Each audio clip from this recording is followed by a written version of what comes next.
Assalamualaikum warahmatullahi wabarakatuh. Salam sehat, salam sukses, salam bahagia untuk seluruh sobat SR dan para pemirsa dimanapun Anda berada. Berjumpa kembali dengan kami di channel ini, channel Sultan Rahmat Detektif Misteri Gaib.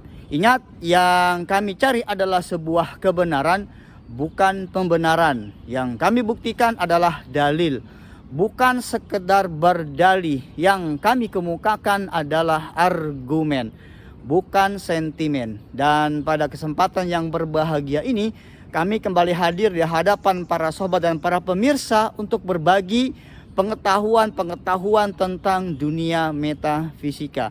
Dan di hari ini kami akan menjawab beberapa pertanyaan dari sobat SR dan pemirsa yang bertanya kepada kami, sebenarnya ritual yang dukun lakukan untuk melakukan aksi-aksi kejahatannya ini seperti apa?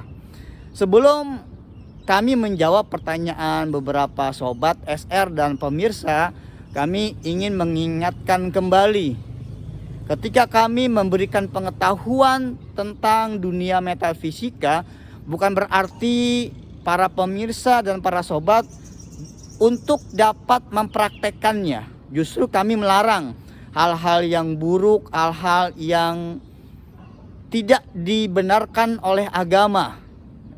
Karena di dalamnya terdapat kemusyrikan, di dalamnya terdapat dosa yang besar kalau kita mempraktekkan cara-cara dukun di dalam melakukan aksi-aksinya. Nah, apa sebetulnya ritual yang dilakukan oleh sang dukun dalam melakukan aksi-aksi kejahatannya?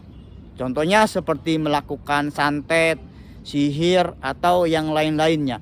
Nah, ingat, dukun ini selalu mempunyai sahabat, bahkan mungkin anak buah dari kalangan bangsa jin yang dipelihara oleh sang dukun.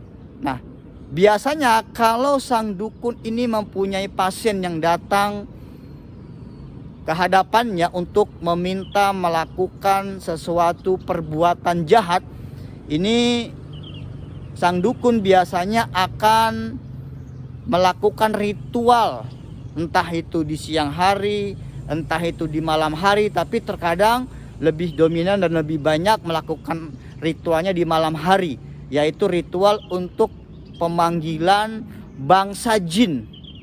Yang bisa jadi bangsa jin ini tempatnya ada di hutan, di danau, di sungai, di pergunungan, di perbukitan. Kita akan coba bahas lebih lanjut setelah berikut ini. Para sobat dan para pemirsa, berjumpa kembali dengan kami, dan kami akan melanjutkan pembahasan tentang ritual sang dukun dalam melakukan aksi-aksinya. Biasanya setelah sang dukun sudah menentukan waktu melakukan ritual-ritual tertentu, yaitu pemanggilan terhadap bangsa jin, ini biasanya sang dukun sudah mempersiapkan segala perlengkapan untuk bangsa jin itu sendiri. Karena sejatinya bangsa jin ini tidak mau dia melakukan apa yang diperintahkan oleh sang dukun tanpa ada imbalan. Akan terjadi take and give. Jadi dukun meminta untuk melakukan aksi jahatnya berupa sihir, santet, atau menyakiti orang lain, membuat orang lain menjadi sakit. Bangsa jin meminta sesuatu imbalan kepada sang dukun. Umumnya sang dukun ini mempersiapkan berbagai macam jenis perlengkapan. Yang pertama ada dari binatang, seperti binatang babi, ya, termasuk darahnya. Kemudian ada juga anjing yang bisa dijadikan sebagai persembahan kepada bangsa jin dari sang dukun. Ada juga ayam hitam, ya, yang orang Indonesia menyebutnya sebagai ayam cemani. Ada lagi kemudian burung gagak hitam. Ini pun juga bisa dijadikan sebagai bahan, sebagai persembahan dari sang dukun kepada bangsa jin. Ada juga apel jin, ya. Apel jin ini seperti keju bentuknya tetapi wangi kalau dibakar. Ini juga menjadi sesuatu yang disukai oleh bangsa jin yang diberikan oleh sang dukun kepada mereka. Nah, apel jin ini memang banyak jenis dan bentuknya ya. Nanti kami akan bahas di bab tersendiri tentang apel jin apa itu. Ya, nah, setelah sang dukun mempersiapkan apa yang diminta oleh bangsa jin, barulah kemudian sang bangsa jin ini mau melakukan aksi-aksi jahatnya, mau melakukan sihir terhadap korban-korban target yang dilakukan oleh sang dukun.